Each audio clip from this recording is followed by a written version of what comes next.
All right, not the first time out today, but first time going this way. And of course, the dude's closing his door because he's an informant. And there's my surveillance down there again. Made sure that he's there 2 days in a row for consistency. And my guy walking away. So anyway, I wanted to talk to today about neuro manipulation. And there's my guy way down there. And neuro triggering, neuro manipulation, essentially, and neuro conditioning and entrainment. Neuro entrainment, that's what it is. So what neuro entrainment is essentially just that. They entrain your nerves and neural pathways to do and have certain reactions to certain stimuli through the reinforcement of everything else, like I've been saying, right? Time is almost 6, almost 1800. So anyway, like I say, see, you might think this is just a random bottle, but it's not. It's been imbued and anchored. Same with the color orange and red, right? It's been imbued and anchored with a lot of different negative things. And how they do that is essentially they just bombard you with reinforcement of things. You probably can't hear it, but the chirping bird, right, which just happens to chirp when I walked out, and now it stopped because I said it. And now they're likely trying to like throw chairs and other things into it, right? As soon as I say chair, this guy turns the corner. So anyway, entrainment of neural pathways, or neural entrainment, I should say, is just them trying to damn, I lost my train of thought again because they threw all that at me. And again, boom, disruption of the thought patterns. Neuro entrainment is what I was trying to say. Man, I had this all written down too, and now like my brain is all over the place, very scattered. Right, so I got it. Entrainment of the neural pathways is essentially just throwing everything that they can at you to entrain you to certain stimuli, right? See, stimuli and response, guy right there. In particular to the flashing lights. I talk about flashing lights a lot and how that can be used. So let me step onto the street so I can show you guys. Right, and way down there, you see the light, the car light, and then the red light car turned in front, right? Overstimulate the eyes and overstimulate the receptors in the eyes, right? Synthesize them to light. Now, when you do that enough, you can actually start to trigger epilepsy, right? You pump the person full of cortisol and the stress hormones, so that way you can control the stress hormones and the release of the stress hormones, right? Boom, white and then bright and then red, right? And I learned today red is the color of harassment. So they're saying, hey, we're harassing you, and then the patterns, right, of all the different colors. So essentially get the heart rate up, get it pumping up, with all the different stimuli, right? And then you keep hitting the person, you keep hitting them, especially with the eyes. And then eventually what happens is when you throw the flashing lights at them, after you anchor the flashing lights at them with them, essentially, boom, you trigger epilepsy. Now, a lot of people are saying that, you know, they measure your EEGs in the brain, which is not impossible.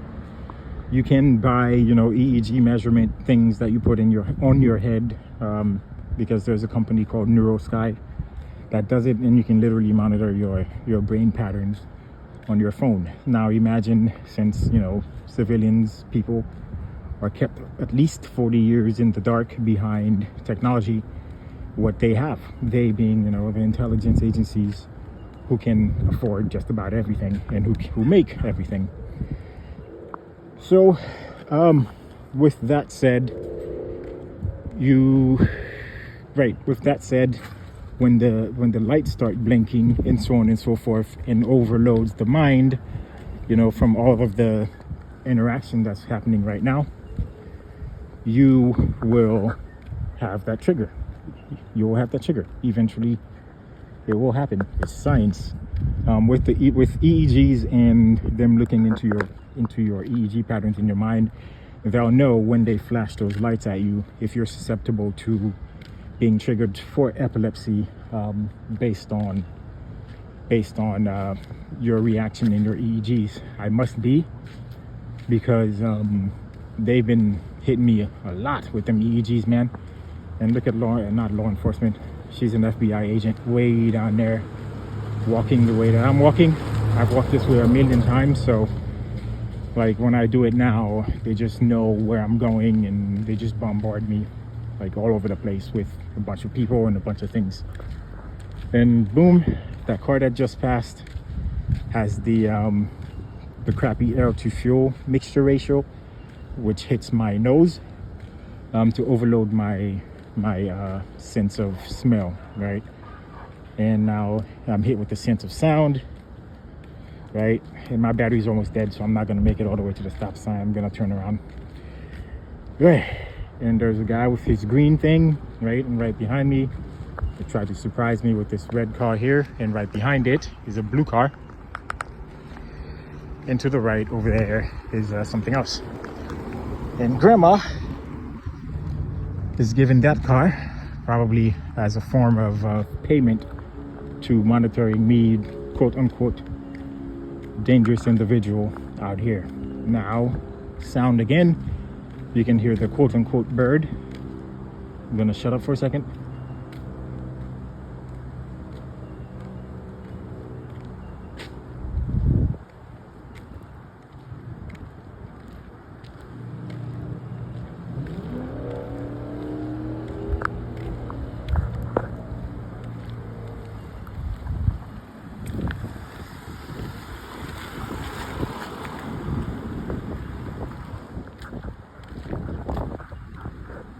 Yeah, so that was great.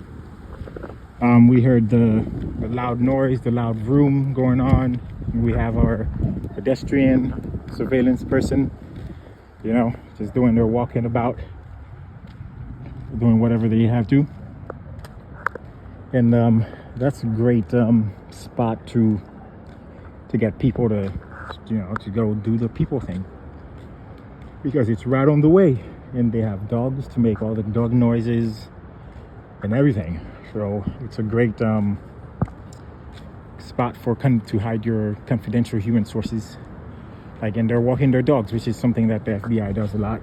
Dog walkers, as well as joggers and so on and so forth.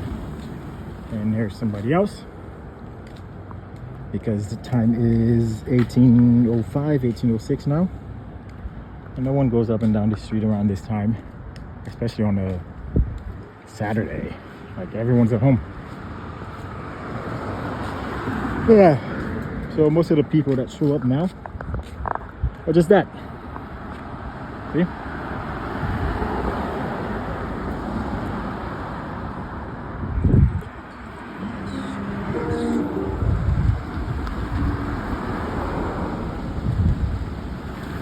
And they do that at this stop sign all the time. And they just bombard you. Or me. They just bombard me.